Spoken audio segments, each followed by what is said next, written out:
틈 그 세 번째 시간으로 오늘의 주제는요, 바로 상처에 대해서 우리가 하나님의 말씀 앞에 서기를 원합니다. 여러분 상처 다들 있으시죠? 예, 제가 일부 예배 때 전세대 통합 예배여서 한번 물어봤는데요. 9살짜리도 다 마음에 상처가 있고 잘 지워지지 않는데요. 그래서 7살짜리가 있길래 물어봤더니 마음에 상처가 있고 지워지지가 않네.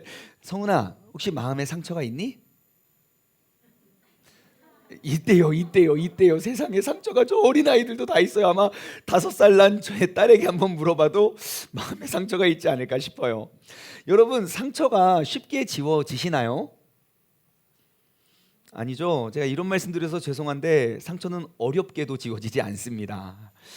근데 참 신기한 건요, 상처가 만들어지는 것은 굉장히 짧은 순간인데 그 상처를 지우는 데, 잊혀지는 데에는 너무 오랜 시간이 걸린다는 겁니다. 그래서 제가 여러분들에게 한번 이 상처라는 주제를 가지고 우리가 어떻게 접근해야 될까 한번 이렇게 한번 질문 드려볼게요. 여러분, 상처를 지울 수 있을까요? 없을까요? 상처를 지울 수 있습니까? 그 방법 좀 알려주세요. 우리 좀 상처 좀 지우게 해. 여러분 한번 생각해봐요. 상처를 지울 수 있습니다. 자신 있게. 우리 신금정 지사님 왜 일명밖에 없고 어렵죠. 그래서 이게 상처를 지우는 건 진짜 좀 어려운 것 같다. 그래서 그럼 우리가 이렇게 한번 접근해 보죠.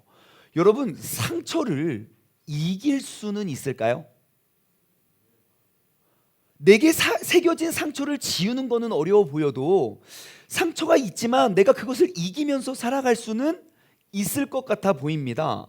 그래서 오늘은요, 나의 믿음으로 이 상처라는 주제의 문을 한번 우리가 두드려 보길 원합니다. 우리에게 얻어지는 그 상처의 근원에 대해서 한번 생각해 보면 크게 두 개의 카테고리로 나눌 수 있을 것 같아요. 첫 번째는 바로 상황이 가져다 주는 상처예요. 그러니까 예를 들어 사업을 하다가 망했다든지, 내가 직장을 열심히 다니다가 이게 쫓겨났다든지, 아니면 환경과 상황이 이렇게 나에게 가져다주는 그러한 아픔과 어려움들, 나의 의도와 나의 실수가 아닌 다른 것들에 의해서 내가 얻어지는 그러한 상황이 나에게 가져다주는 상처가 있고요. 또 한 가지는 바로 사람이 가져다주는 상처입니다. 사람도 우리에게 많은 크고 작은 상처들을 가져다 주지요. 자, 여러분, 상황이 가져다 주는 상처, 사람이 가져다 주는 상처, 어떠한 상처가 더 무겁습니까? 하나, 둘, 셋. 사람이 훨씬 무거운 것 같네요. 아마 상황의 상처를 덜 받으신 분들이 그럴 거예요. 만약에 상황이 무거우면 사람한테 아마 배신을 덜 당해서 그럴 거예요. 아무튼 확실한 건 무엇이냐? 둘 다 힘들고 둘 다 무겁다는 거죠. 오늘은요, 이게 둘 다 무거워요. 자, 오늘은요, 제가 믿음으로 상처를 이겨낸 그 한 사람을 여러분들과 함께 나누길 원합니다. 근데 이 사람의 특징은요, 정말 상황이 가져다주는 상처도 엄청 많고요, 사람이 가져다주는 상처도 엄청 많아요. 그런데 그거를 이겨낸 사람입니다. 그 주인공은 바로 오늘 본문 말씀을 기록한 사도 바울인데요. 사도 바울은 어떠한 사람인가? 신약 성경은 총 27권으로 되어 있는데 그 중에 13권을 기록한 사람입니다. 그 중에 4권, 13권 중에 4권은 옥중서신이라고 해서 에베소서, 빌립보서, 골로새서, 빌레몬서, 앳빌골몬, 그 4개의 서신은 옥중에서, 내가 복음을 전하다가 감옥에 갇혀서 옥중에서 기록한 그러한 기록물인데요. 여러분, 길지 않아요. 그 편지이기 때문에 꼭 한번 읽어보십시오. 그가 감옥에서 고백했던, 그가 나누는 내용들이 얼마나 대단하고 엄청난지 모릅니다. 그런 믿음의 사람이었고요. 복음을 전하기 위해 그의 삶을 다 바치지만 복음의 여정이 그렇게 순탄하지만은 않았습니다. 복음을 전한다는 이유만으로 그가 많은 고통을 당하게 되는데, 그 고통에 대해서 고린도후서 11장은 굉장히 상세하게 기록을 하고 있어요. 내용은 이렇습니다. 수고를 넘치도록 했고요, 옥에 갇히기도 했고요, 매도 수없이 맞았고요, 그리고 여러 번 죽을 뻔했던 경험을 당하고요, 40에 하나 감한 매, 왜냐하면 40대 곤장을 맞으면 사람이 죽었다고 보기 때문에 죽기 바로 직전까지 40에 한 대를 감한 매를 5번 맞았고, 태장은 채찍과 같은 그 채찍 끄트머리에 납과 같은 쇠나 납 같은 걸 달아서 그를 그냥 치는 겁니다. 그래서 그 태장을 맞으면 몸이 그냥 다치는 게 아니라 부셔져요. 뼈와 같은 것들이 맞는 그 족족 부셔져요. 그래서 그런 태장을 3번 맞고 돌로 맞고 여행 중에 3번이나 파손을 당하고 강의 위협과 강도의 위험과 동족들의 위험과 이방인들의 위험과 그 도시의 위험과 시골의 위험과 광야의 위험과 바다의 위험과 거짓 형제들의 위험을 당하고 또 수고하고 애쓰며 여러 번 자지도 못했고 줄였고 목마르고 여러 번 굶고 춥고 헐벗었노라. 여러분, 사도 바울이 왜 이렇게 고난을 많이 당했습니까? 왜 이렇게 상황에 대한 고난을 많이 당했습니까? 내가 복음을 전하는 사람으로서 결단한 이후에 찾아왔던 어려움들입니다. 여러분, 어떻게 이러한 삶 자신 있으십니까? 내가 믿음을 지키기 위해서 지금 사도 바울이 늘 당했던 그런 환경적인 고난을 하나라도 감당하고 계십니까? 이렇게만 보면 사도 바울이 감당했던 그러한 삶의 모습은 상황이 굉장히 무거웠던 것으로 우리는 보여집니다. 왜냐하면 지금 소개해 드렸던 그러한 아픔과 환경이 가져다 주는 그러한 상처를 우리는 단 하나만이라도 우리가 갖고 있었다면 여러분 그거 극복해낼 수 있겠어요? 내가 교회를 다니면 다닐수록 나의 상황이 그렇게 좋아지지 않고 내가 복음을 전하면 전할수록 세상 사람들이 말하는 그런 복의 길로 가는 것이 아니라 좁은 길로 우리가 점점점 향해 가고 점점점 힘들어지고 어려워진다면 여러분, 여러분의 믿음을 지킬 수 있겠습니까? 바울은요, 자신이 모든 상황과 환경으로부터 정말 크나큰 상처를 받았을 거예요. 아마 정말 지금 바울이 당했던 모든 고통 중에 딱 하나만 여러분 마음대로 하나 골라보십시오. 그거를 내가 이렇게 감당하고 있다면 여러분 아마 엄청난 트라우마가 생기지 않을까 싶어요. 예를 들어 복음을 전하다가 곤장을 한 40대 맞았어요. 내가 또 나가서 또 맞겠습니까? 아니면 평생 야 내가 전도하다가 나 진짜 죽을 뻔했다. 평생 그것을 간증처럼 하고 다니시겠습니까? 그런데요, 참 신기한 건 사도 바울은 이 모든 상처들을 다 극복하면서 살아간다는 거예요. 나는 하나도 감당하기 어려운데 혼자서 그 모든 상처를 능히 감당하고 살아간다는 거예요. 그런데 사도 바울은요, 이것을 그리스도를 위해서 당하는 너무너무 당연한 일로 여겼다는 겁니다. 디모데후서 1장 8절 말씀을 보면 그러므로 너는 내가 우리 주를 증언함과 또는 주를 위하여 갇힌 자 된 나를 부끄러워하지 말아라. 내가 주님을 위해 갇혔다고 해서 너희들 부끄러워하지 마. 하나님의 능력을 따라서 복음과 함께 고난을 받자. 그 고난에 함께 동참하라 그래요. 그리고 그 밑에 디모데후서 4장 5절 말씀을 보면요, 그러나 너는 모든 일에 신중해서 고난을 받아라. 전도자의 일을 하며 너희의 직무를 다하라 그래요. 고난을 당하라고 이야기해요. 골로새서는 그 옥중서신이라고 했죠. 골로새서 1장 24절 말씀을 보면 이렇게 기록하고 있어요. 나는 이제 너희를 위하여 받는 괴로움을 기뻐한대요. 여러분, 바울은 골로새 교회 성도들을 만난 적도 없어요. 골로새 교회 가본 적도 없어요. 하지만 너희를 위하여 괴로움을 당하고 있는데 그 괴로움이 기쁨이 된대요. 그리스도의 남은 고난을 그의 몸된 교회를 위하여 내 육체에 채운다 그래요.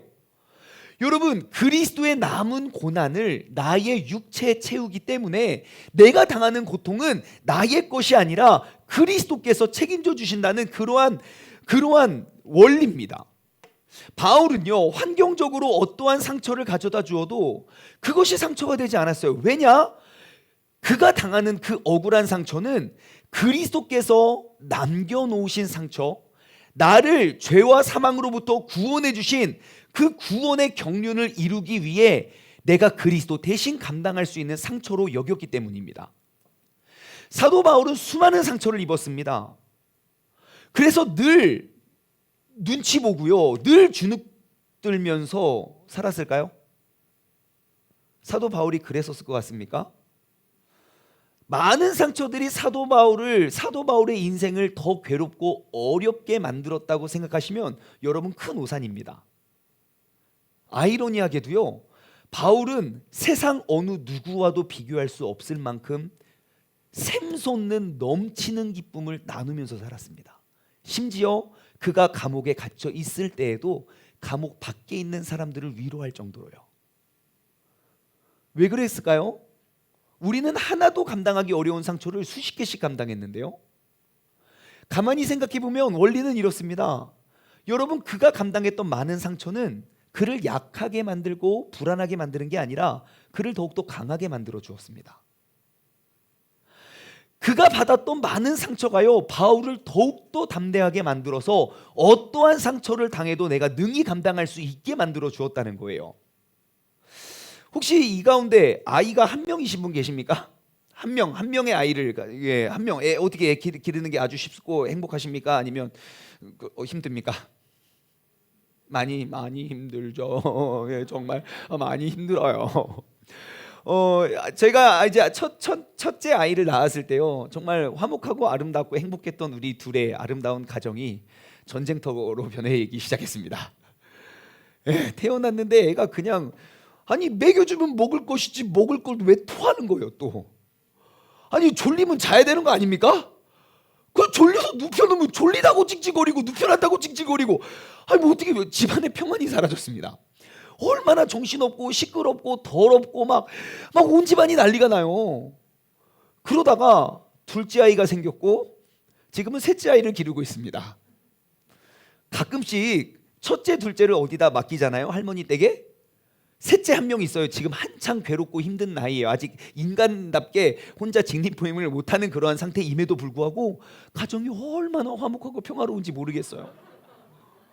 분명히 옛날이랑 똑같이 한 명의 아이를 데리고 있는데 막 천사 같아요. 울어도 걱정도 안 돼요. 떠들어도 세 명이 떠드는 것과 비교할 수 없는 그러한 참 평안을 누려요. 여러분, 아이가 바뀌어서 그렇습니까? 아니에요. 우리가 강해진 거죠. 한 명의 아이만 기를 때는 그 아이가 내 삶의 가장 큰 어려움이었지만 세 명을 기르다 보니까 한 명쯤이야 뭐. 있잖아요, 우리 교회 4명 기르시는 분들, 여러분 한 명만 없어도 아주 평안할 겁니다.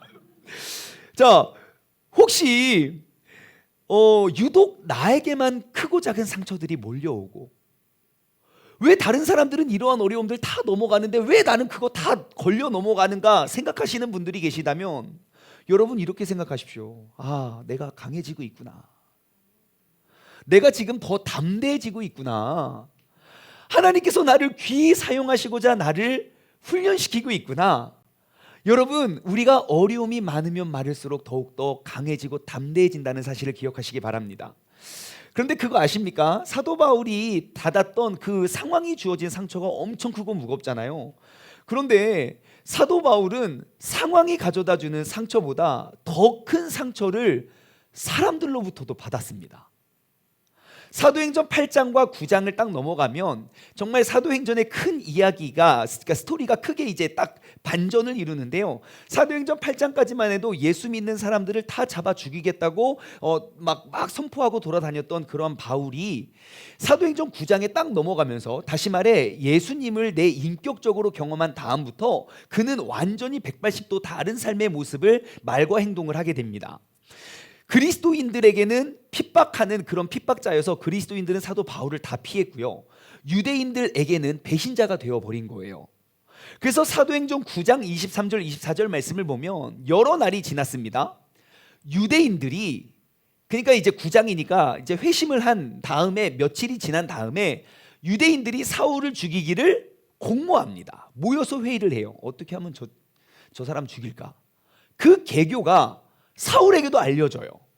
사람들이 나를 죽이려고 지금 눈에 불을 켜고 쫓아다니는구나. 그들이 그를 죽이려고 어떻게 해요? 밤낮으로 성문을 지키기 시작합니다. 나를 죽이겠다고 달려드는 사람이 밤낮으로 지킨다고요.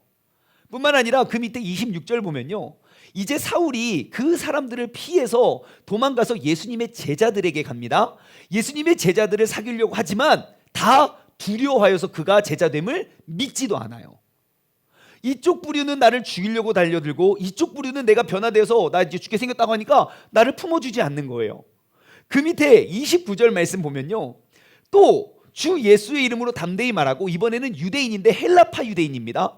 헬라파 유대인들과 함께 말하고 변론하는데 그 사람들이 또 어떻게 합니까? 그를 죽이려고 힘쓰고 있다는 거예요.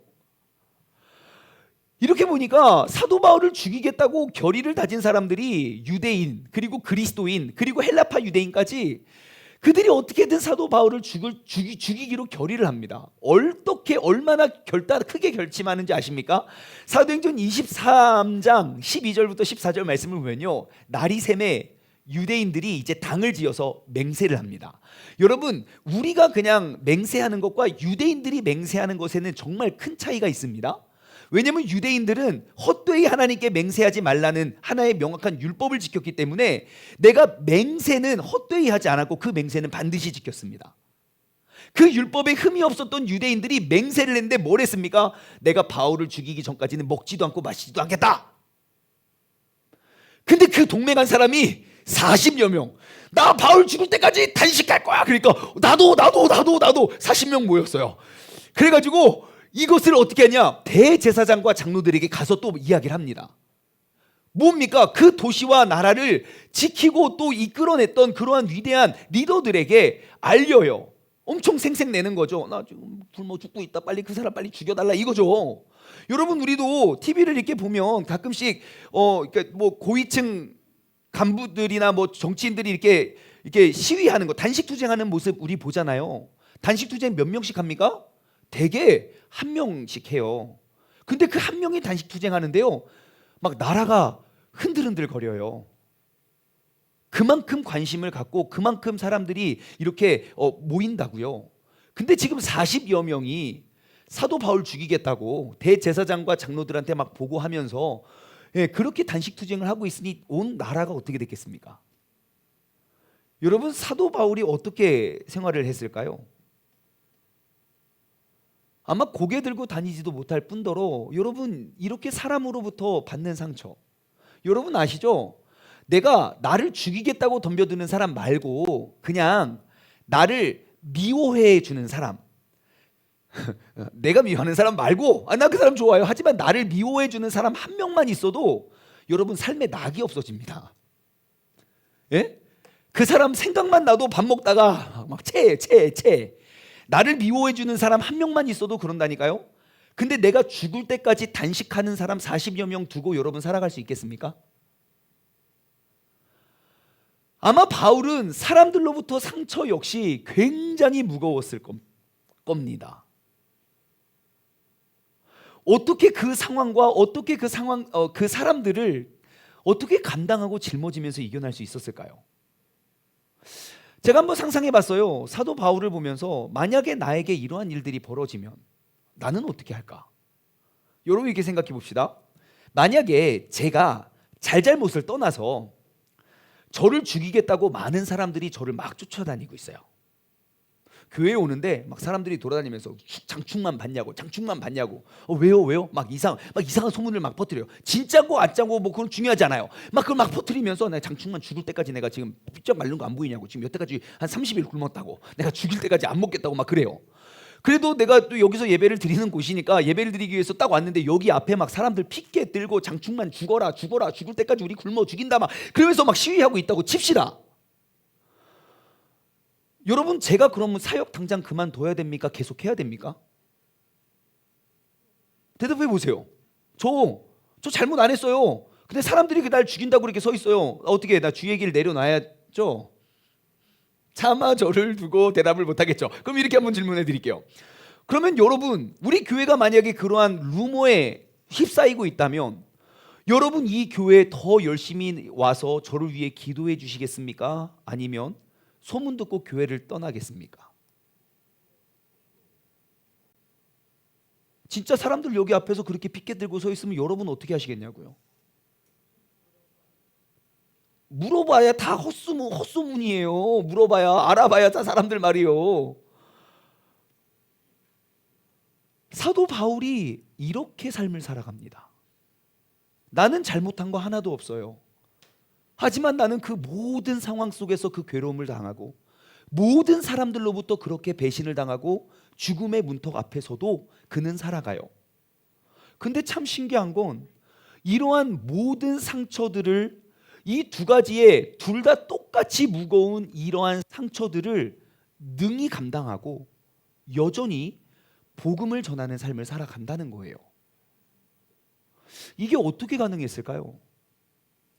우리는 이만큼 어렵지 않아도 조금만 나에게 아프고 조금만 어려운 상처가 와도 우리는 나의 삶이 막 휘청거리는데, 바울은 이러한 상처를 겪고도 왜 꿋꿋이 주의 길을 갈 수 있었냐는 겁니다.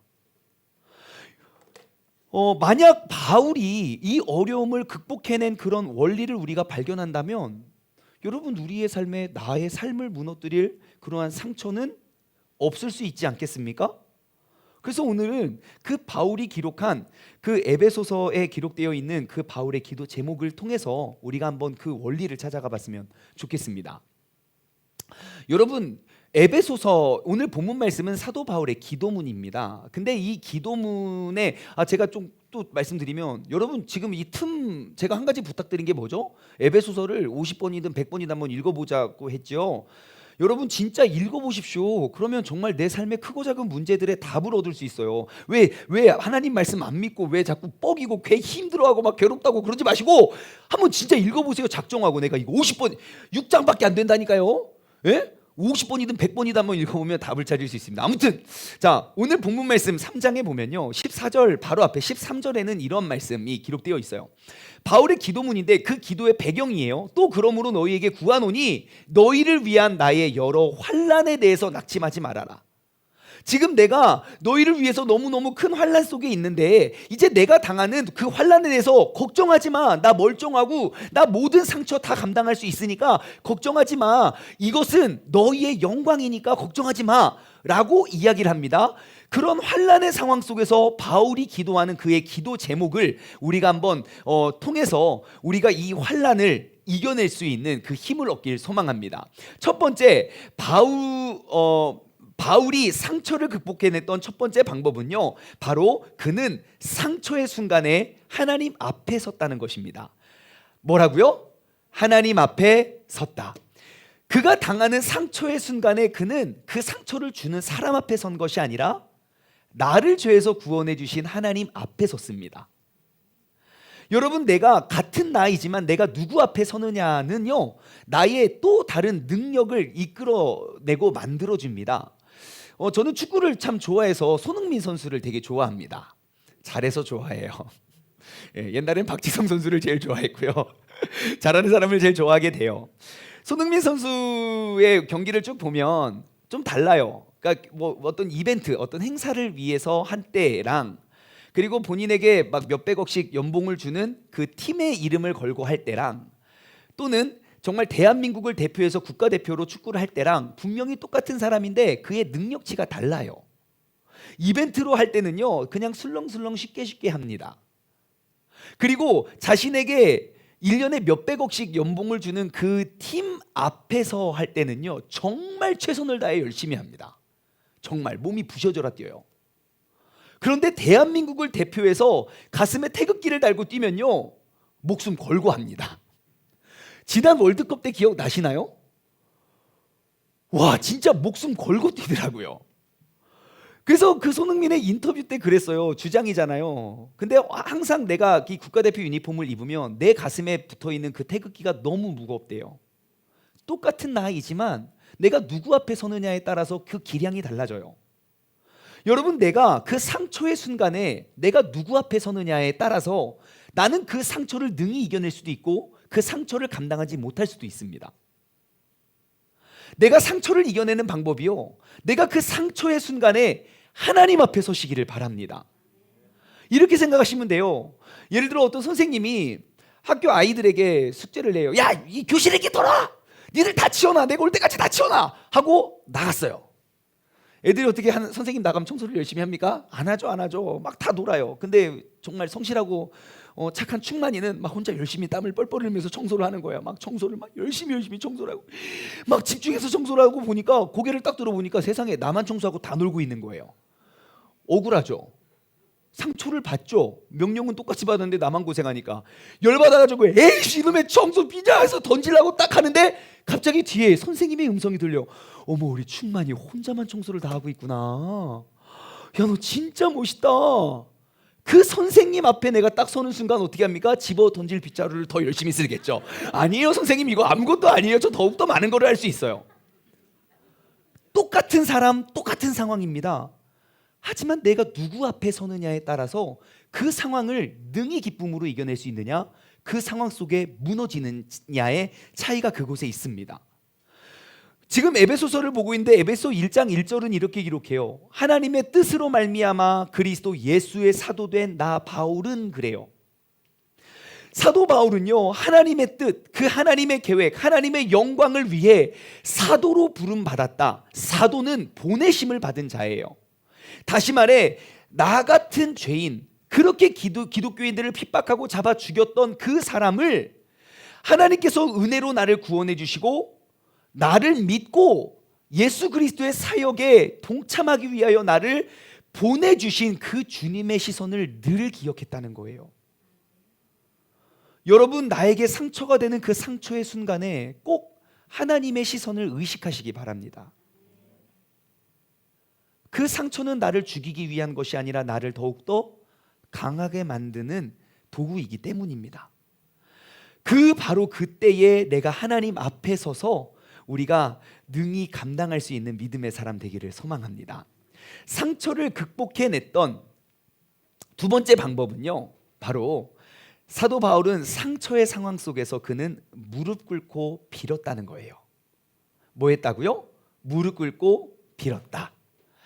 다시 오늘 본문 말씀 15절 말씀을 보시면요, 지금 여기서 14절과 15절 보면 이러므로 내가 하늘과 땅에 있는 각 족속에게 이름을 주신 아버지, 그러니까 천지 만물을 창조하시고 그 모든 것들을 다스리시는 그 하나님 아버지 앞에 내가 섰고 그 앞에 내가 무릎을 꿇고 빌었습니다.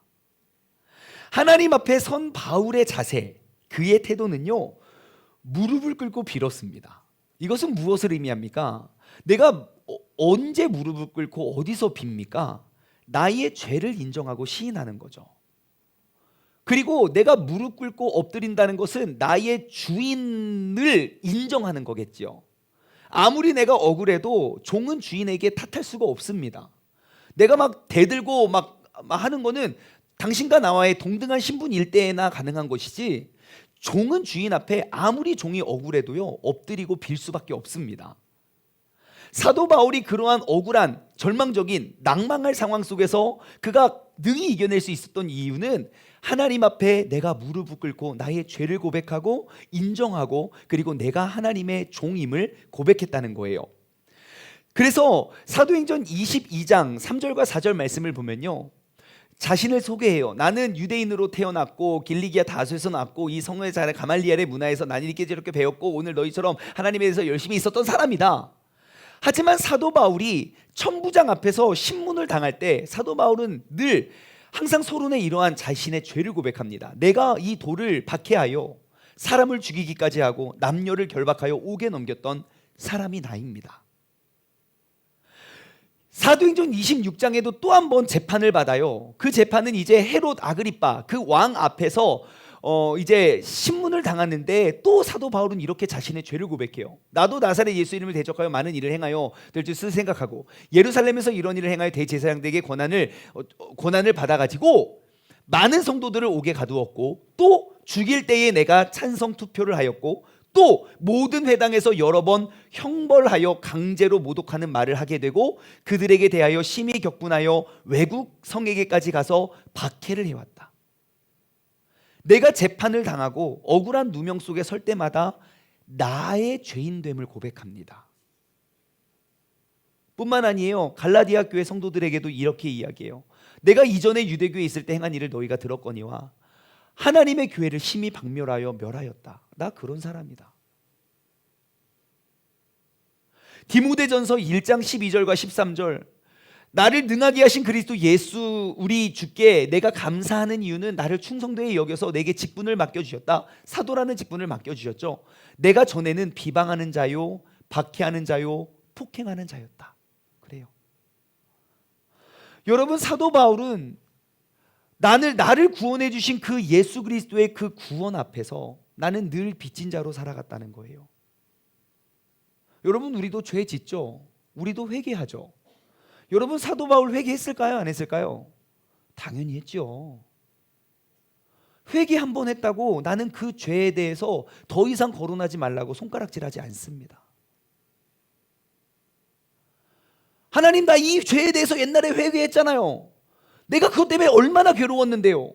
내가 지금도 왜 그 죄 가지고 나한테 그럽니까? 라고 내가 주인 되신 하나님 앞에 내가 서서 하나님께 삿대질을 하지 않아요. 몇 년이 지나도 몇십 년이 지나도 죽어 마땅한 나 같은 죄인을 택하여 구원해 주신 그 구원의 은혜 앞에 그는 항상 엎드렸고 항상 빌었습니다.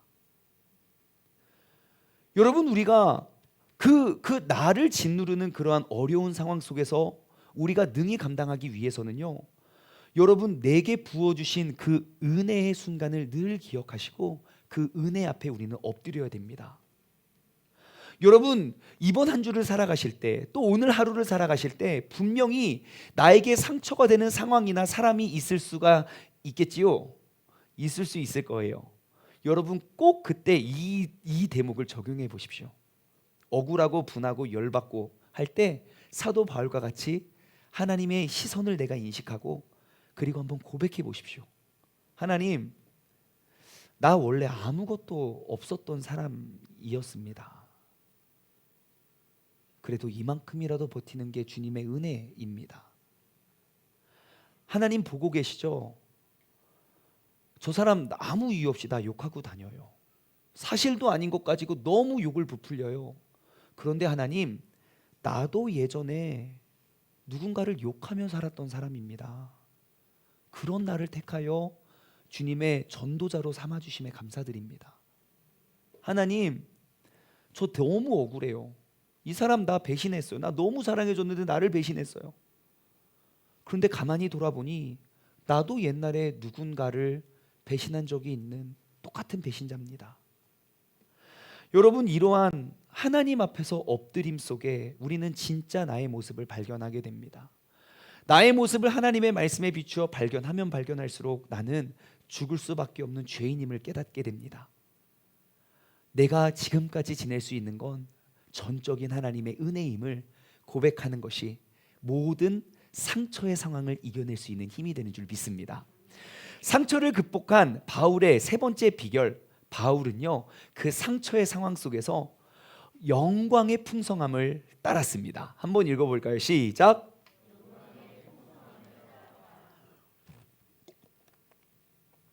본문 말씀 16절과 17절 말씀을 보겠습니다. 그의 영광의 풍성함을 따라서 바울은요 지금 나는 완전히 엎드려진 자가 되어서 내가 쫓고 따랐던 것은 하나님 예수 그리스도의 영광의 풍성함을 따라갔다는 거예요. 그래서 두 가지를 결단합니다. 첫 번째, 그의 성령으로 말미암아 우리의 속사람을 능력으로 강건하게 했고, 성령님으로 인해서 나의 속사람을 강건하게 했고요. 두 번째, 믿음으로 말미암아 그리스도께서 너희의 마음에 계시고 하시옵고 너희가 사랑 가운데서 뿌리가 박히고 터가 굳어지게 했다라는 거예요. 여러분, 그리스도인들은요 세상의 영광을 위하여 하나님의 이름을 도용하는 사람이 아니라 내가 억울하고 힘든 상황 때마다 하나님의 영광을 위해서 사는 사람이 바로 그리스도인입니다. 그래서 그 영광을 위해 그 영광의 풍성함을 누리기 위해서 바울이 결단했던 두 가지, 성령으로 말미암아 내 속사람을 더욱더 강하게 하고 믿음으로 말미암아 우리의 예수 그리스도가 내 마음에 늘 계시게 하겠다. 여러분, 바울은 상처의 상황 속에서 하나님의 영광을 바라보았습니다. 장차 임하게 될 그 영광, 그리고 성령님으로 말미암아 나의 속 사람을 강하게 했습니다. 그것이 모든 상황을 이겨낼 수 있는 원동력이 됩니다. 여러분, 우리 인생에는요 겉사람이 있고 속사람이 있습니다. 눈에 보이는 외모가 있고 보이지 않는 내 마음이 있습니다. 영도 있고요. 그런데 우리의 몸에는 우리가 눈에 보이는 우리의 겉사람에 조금이라도 문제가 생기면, 예를 들어 내 얼굴에 기스가 났어요.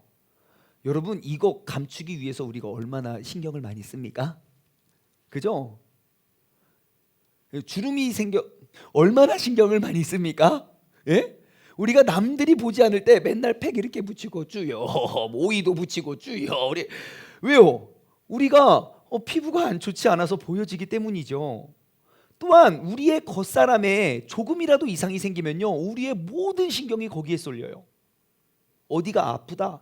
그럼 거기에 대해 좋은 거 다 찾아가고, 막 이 사람 말 들으면 이거 해야 되겠고, 저 사람 말 들으면 저거 해야 되고, 요 사람 말 들으면 요걸 해야 되겠어. 근데 중요한 건 뭡니까? 다 해본다는 거예요. 효과가 있든지 없든지 떠나서 좋다는 거는 다 해봐요. 왜요? 내 겉사람의 한 가지의 문제를 해결하기 위해서요. 그리고 나의 겉사람, 나의 몸에 한 곳이라도 이상이 생기면요, 내 몸 전체가 신경 쓰이고 고통을 당해요. 그러면 여러분, 내 속사람에 문제가 생겼을 때 여러분 어떻게 대처하십니까? 내 마음에 미움의 틈이 생겼어요. 여러분 어떻게 하십니까? 왜요? 겉사람이 아플 때는 응급실을 따라가지만 내 속사람이 아플 때는 왜 아무것도 안 하고 계십니까? 여러분, 오늘날 현대인들의 최대 관심사는 건강입니다. 왜요? 건강해야, 우리가 100세 시대인데 100세 건강하게 살다가 빡 죽죠. 그래서 건강을 굉장히 신경을 많이 써요. 그런데 여러분, 우리가 환난을 극복하기 위해선 우리의 겉사람이 아닌 속사람을 더욱더 건강하게 해야 됩니다. 제가 얼마 전에 우리 성도님 중에 한 분이 저에게 2019년 통계청에서 제공한 자료인데요, 대한민국 사망률에 대한 그런 자료를 제가 봤습니다. 그 2019년 대한민국의 사망률 1위, 40대, 50대, 60대, 70대, 80세 이상 부동의 1위. 한국 사람 사망률 1위 원인이 뭔지 아십니까? 40대, 50대, 60대, 70대, 80대 이상 사망률 1위 뭘까요? 자살 아니에요. 아유, 자살 죽지 않아요. 70대, 80대 죽을 때까지, 무슨 말씀이세요? 아니에요. 여러분, 삶의 40대부터 80대 이상까지 우리의 삶을 뺏어가는 1위는 암입니다. 암. 너무 안타까운 건 40대도 사망률 1위가 암이라는 거예요. 이제는 더 이상 성인병, 노인병이 아니라 현대병이 되었어요. 여러분, 암의 궁극적인 원인이 뭡니까? 스트레스예요. 스트레스는 외모에 보여집니까? 잘 가려지죠. 하지만 잘 가려지지 않는 그 속사람이 그 상처를 받았을 때 사람을 죽이게 된다는 거예요. 여러분, 우리 오늘 본문 말씀, 아이고야. 자, 오늘 본문 말씀 16절에 보면요, 그의 영광의 풍성함을 따라 그의 성령으로 말미암아 내 속사람을 능력으로 강건하게 했다고 이야기하고 있어요. 속사람을 강건하게 했대요. 근데 이 강건하게 했다는 단어가 대칭을 이루는데 어떠한 단어랑 대칭이 이루냐면, 아까 우리가 13절 말씀, 지금 이 기도문의 배경이라고 소개해드렸던 거기에 이렇게 기록되어 있어요. 그러므로 너희에게 구하노니 너희를 위한 나의 여러 환난에 대하여 낙심하지 말라. 낙심하지 말라는 것의 정반대, 양극을 이루는 단어가 강건하게 했다는 거예요. 다시 말해, 사도 바울에게 있어서 나에게 오는 낙심케 만드는, 그 백성들을 낙심케 만드는 그러한 일들은 사도 바울에게 뭐가 돼요? 더욱더 강건하게 만드는 원인이 된다는 거예요. 왜요? 내 속사람이 성령님과 함께하고 예수 그리스도가 함께하기 때문입니다. 여러분, 내가 왜 이렇게 많은 상처들 때문에 괴로워하고 흔들리는 줄 아십니까? 답은 간단합니다. 내 안에 속사람이 성령과 예수 그리스도로 강건해지지 않기 때문입니다. 문제는 문제가 아닙니다. 문제를 이길 수 있는 믿음이 나에게 없음이 문제입니다. 그 속사람을 강건하게 하는 그리스도인들은 문제가 되지 않습니다. 어떠한 문제라도 우리가 이겨낼 수 있기 때문입니다. 여러분, 오늘부터 나의 속사람을 위해서 여러분 영적인 삶을 살아가시기를 주님의 이름으로 간절히 소망합니다. 나의 영적인 건강을 매일매일 점검하고 체크하십시오. 한번 뇌출혈로 쓰러졌던 분들은 혈압을 계속 재요.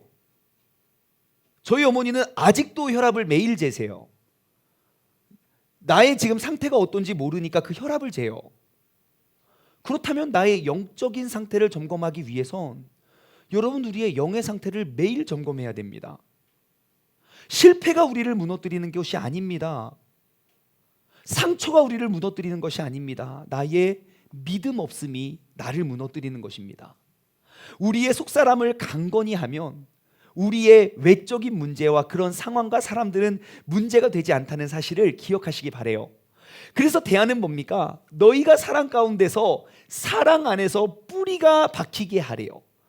이것이 사랑으로 뿌리를 내리는 것, 사랑의 뿌리가 깊이 박히면 환경적인 상처에 의해서 우리가 흔들리지 않습니다.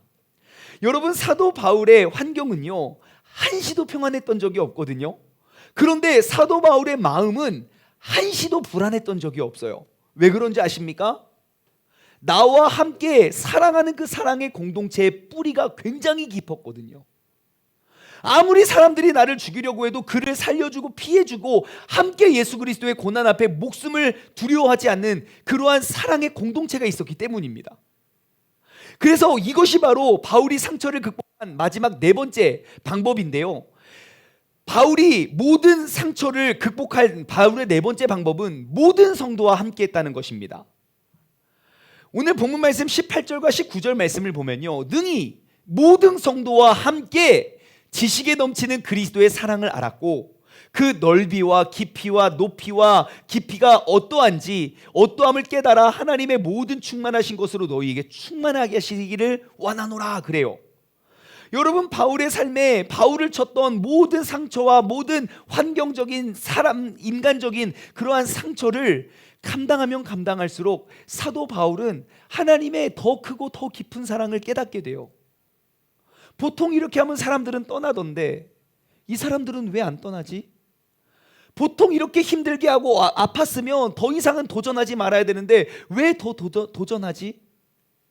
예수를 믿는 사람들이 구원을 받는다는 그 거짓된 이야기라 말하는 사람에게 이야기했을 때 왜 나와 함께 그 사랑의 깊은 뿌리를 내린 사람들이 점점점 부흥되고 확대되어져 가지? 여러분, 내 삶에 진짜 나를 믿어줄 수 있는 그 한 사람만 있어도 수많은 상처들 다 이겨낼 수 있습니다.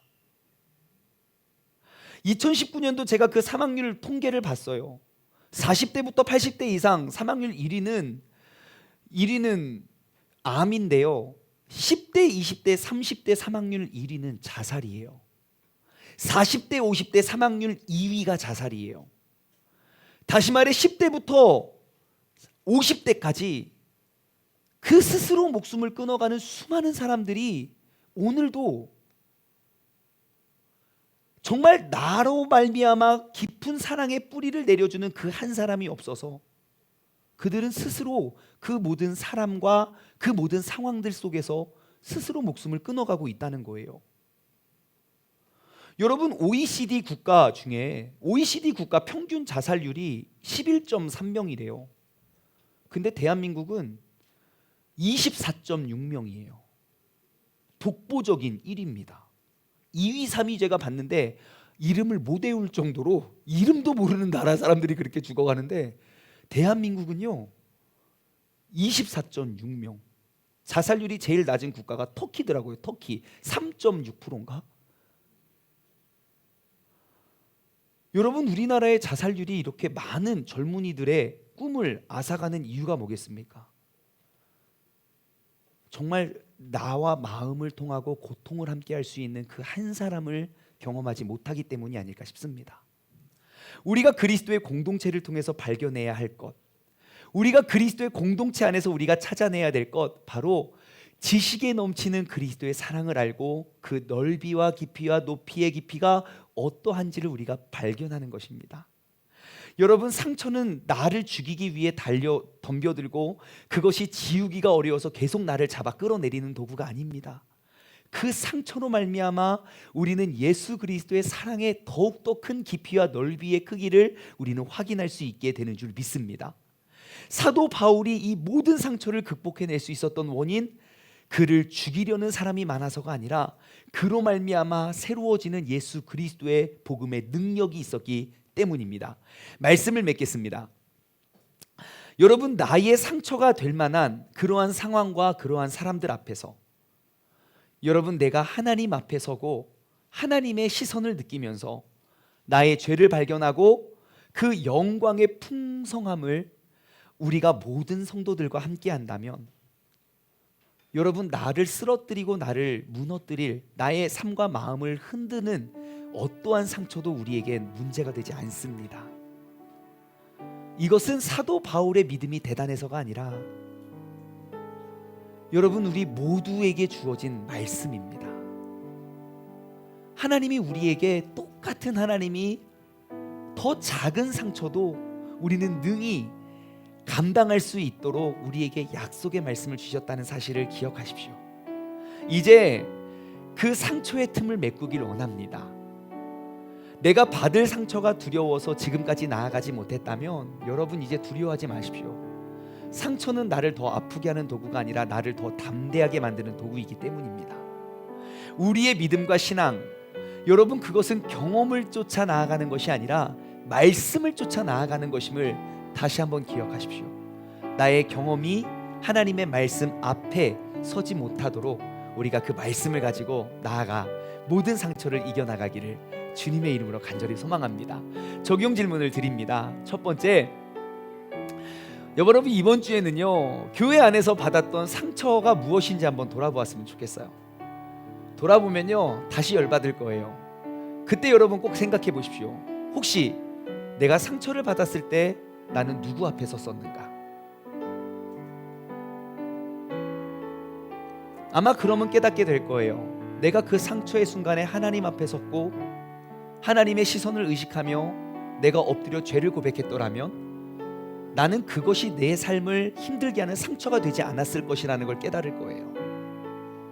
발견하면 발견할수록 우리는 그 예수 그리스도의 사랑의 깊이와 넓이를 우리는 알게 될 겁니다. 두 번째, 여러분, 상처를 이겨내는 삶을 살기 위해서 여러분 무엇을 결단하시겠습니까? 여러분, 내가 무엇인가 결단하지 못하면 나는 상황에 의해서 결단당합니다. 여러분, 오늘 이 말씀 우리 모두가 함께 받았어요. 우리 모두에게 동일한, 또 크고 작은 많은 상처들이 우리에게 공격해 올 거예요. 여러분, 어떠한 상처가 내게 오더라도 내가 능히 감당할 수 있는 그런 결단을 이 시간 했으면 좋겠어요. 내가 그 상처의 순간에 내가 무릎 꿇고 기도하겠다, 혹은 내가 상처의 순간에 하나님의 말씀을 읽어서 나누겠다, 혹은 내가 상처의 순간에 어떻게든 하나님 앞에 설 수 있는 그 무엇이든 되었든 여러분 꼭 하나님 앞에 설 수 있도록 이 시간 결단하길 원해요. 마지막으로 세 번째, 여러분, 믿음의 공동체 안에서 사랑의 뿌리를 깊이 내리십시오. 나에게 크고 작은 상처를 주었다고 해서 내가 피해야 될 대상이 아니고요, 그 상처를 통해서 우리는 더욱더 넓고 더욱더 깊은 그 사랑의 뿌리를 함께 나눌 수 있는 동역자가 바로 이 시간 함께 예배드리는 우리인 줄 믿습니다. 오늘 말씀을 맺으며 우리가 내게 베풀어 주신 그 하나님의 은혜를 우리가 다시 한번 기억했으면 좋겠습니다. 아, 하나님의 은혜로 라는 찬양을 우리가 함께 고백할 건데요, 여러분, 노래 가사말이 다 물음표예요. 아, 하나님의 은혜로 이 쓸데없는 자 왜 구속하여 주는지 나는 알지 못합니다. 왜 나에게 굳센 믿음과 또 복음을 주셔서 내 마음이 항상 편안한지 나는 알 수 없습니다. 왜 내게 성령을 주셔서 내 마음을 감동하게 해서 주 예수님을 믿게 하는지 나는 알 수 없습니다. 또 주님께서 언제 강림하실지, 그게 낮일지 밤일지, 내가 또 언제 주님을 만나게 될지 나는 알 수 없습니다. 하지만 내가 아는 것 한 가지 있습니다. 내가 믿고 또 의지하는 건 나의 모든 형편을 아시는 주님께서 나를 늘 보호해 주실 거라는 건 내가 확실히 압니다. 우리를 모든 상처들로부터 나를 지키고 보호하여 주시는 그 확실한 것을 붙잡고 우리가 나아가길 소망합니다. 함께 찬양하겠습니다.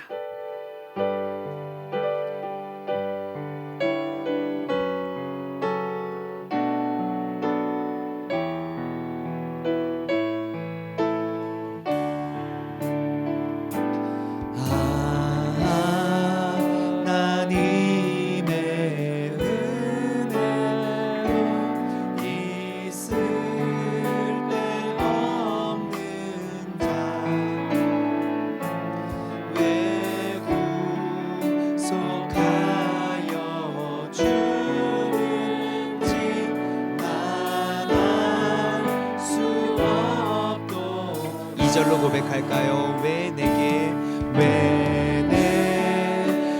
굳센 믿음과 또 복음 주셔서 내 맘이 항상 떠난지 나갈 수 없도다. 내가 믿고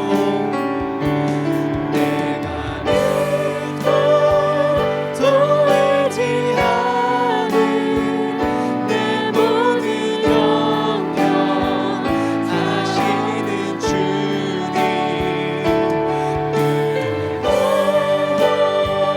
해주실 것을 나는 확실히 아네. 왜 내게 성령 주셔서 내 마음 감동해 주 예수님을 믿게 하는지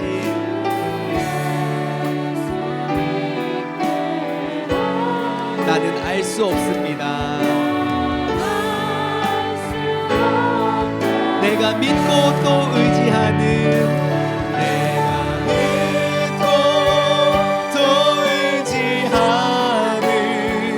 내 모든 형편 아시는 주님, 늘 보호해주실 것을 나는 확실히 아네. 내가 믿고 또 의지하는 내 모든 형편 아시는 주님, 늘 보호해주실 것을 나는 확실히 아네. 이 시간 함께 기도하며 나아가기를 원합니다. 하나님은 나의 모든 환경과 모든 아픔과 상처를 아십니다. 나에게 상처를 허락하신 이유는 내가 그 상처로부터 나의 믿음을 저버리고 도망가는 것이 아니라 그 상처를 통하여 예수 그리스도의 사랑의 깊이와 넓이가 얼마나 큰지를 깨닫게 하기 위함임을 기억하며 나아가길 원합니다. 내가 예수 그리스도와 함께라면 모든 상처도 나에게 상처가 되지 않는 그러한 믿음의 사람 되게 해달라고 다 같이 이름의 이름 한번 부르짖고 합심하여 기도하겠습니다. 주여, 하나님 아버지 감사합니다. 아버지 하나님, 내 안에 새겨져 있고 기록되어 있는 수많은 상처들, 아버지 하나님, 그 상처가 내 안에 쓰여지고 내가 그것을 이겨낼 힘이 없는 이유는 상처가 크고 상처가 어려웠기 때문이 아닙니다. 내가 그 상처 앞에 하나님 앞에 서지 못하기 때문이고, 내가 그 상처의 순간에 내가 무릎 꿇고 엎드리지 못했기 때문이고, 내가 그 상처의 순간에 내게 베풀어 주신 그 주님의 은혜를 내가 망각하고, 내가 일어나서 내가 마치 내 인생의 주인인 것처럼 내가 손가락질하고 내가 비난하고 비방하고 정죄하고 내가 그 사람들을 미워하고 저주했던 모습이 아버지 하나님 나를 더욱더 힘들게 만들었고 나에게 그 상처를 지우지 못하게 하는 원인이었음을 알았습니다. 아버지 하나님, 내가 확실히 아는 것, 내가 믿고 의지하는 그 예수 그리스도께서 아버지 나의 모든 형편을 아시고 아버지 하나님께서 나를 이끌어 주시는, 나를 늘 지켜 보호하여 주시는 분임을 내가 믿고 나아가오니, 이제는 상처가 두려워서 내가 피하는 것이 아니라 예수 그리스도 안에서 아버지 그 상처가 크면 클수록 더욱더 크고 깊은 사랑을 우리가 깨달을 수 있는 믿음의 사람 되게 하여 주시옵소서. 내가 믿고 내가 또 의지하는 것은 나의 모든 형편을 아시는 주님, 그 주님께서 나를 늘 보호해 주실 것을 내가 확실히 믿고 의지합니다. 주님께서 우리를 붙잡아 주시고 주님께서 이 시간 나의 모든 아픔과 상처 속에 예수 그리스도로 말미암아 우리가 나아갈 수 있는 믿음의 사람들 될 수 있도록 주님께서 역사하여 주시옵소서. 아버지 하나님, 주님께서 인도하여 주옵소서.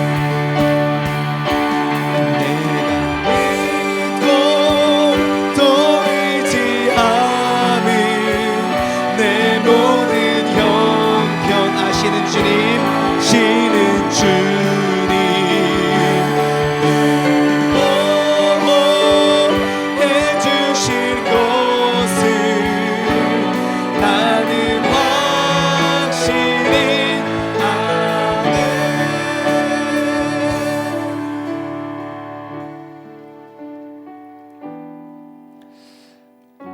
하나님 아버지 감사합니다. 하나님을 믿는 사람도 하나님을 믿지 않는 사람도 환경이 가져다주는 상처들 때문에, 또 사람들이 가져다주는 상처들 때문에 우리는 누구에게 먼저 손 내밀 수 없고, 우리는 당당하고 떳떳하게 우리가 담대함으로 나아갈 그런 힘을 잃어버렸습니다. 하지만 정말 세상에 가장 큰 상처를, 상황에 가져다주는 상처를 입었던 사람, 그리고 또 사람이 줄 수 있는 최악의 가장 무거운 상처들을 짊어지고 살았던 사도 바울은 그 모든 상처들 속에서 능히 담대하고 내 안에 샘솟는 기쁨을 누리고 나누며 살아갔던 모습을 보게 됩니다. 분명히 나와 똑같은 하나님을 믿고 분명히 나와 똑같은 그 예수님의 은혜를 사모하지만, 하나님, 내가 그와 같지 않은 이유를 오늘 이 시간 말씀을 통해 비추어 봅니다. 하나님, 이제는 내 삶의 상처의 순간에 내가 그 상처 앞에 엎드리지 않고 하나님의 시선을 느끼며 하나님 앞에 서길 원합니다. 내가 그 상처의 순간에 억울하고 분하고 또 매맞는 순간에 내가 하나님께서 나 같은 죄인을 구원해 주신 그 구원의 감격 하에 내가 엎드림으로 고백할 수 있는 믿음의 사람 되길 원합니다. 그를 통하여 내가 주님의 풍성하신 은혜를 쫓고 내 속사람을 새롭게 하여 상처가 크면 클수록 날 향한 예수 그리스도의 사랑의 크기와 사랑의 깊이와 사랑의 넓이가 더욱더 확대되어 모든 상처 속에서도 기뻐할 수 있는 바울과 같은 사람이 이 자리에 있는 우리 모두가 되게 하여 주옵소서. 이제는 우리 주 예수 그리스도의 은혜와 아버지 하나님의 무한하신 사랑하심과 성령님의 교통하심이 우리의 모든 상처를 예수 그리스도의 사랑으로 이겨내길 소망하는 사랑하는 우리 세종중문 가족들 머리머리 위에, 그리고 이 시간 함께 영상을 통해 예배드리는 모든 사람들 머리머리 위에 이제로부터 영원토록 함께 하시길 간절히 축원하옵나이다.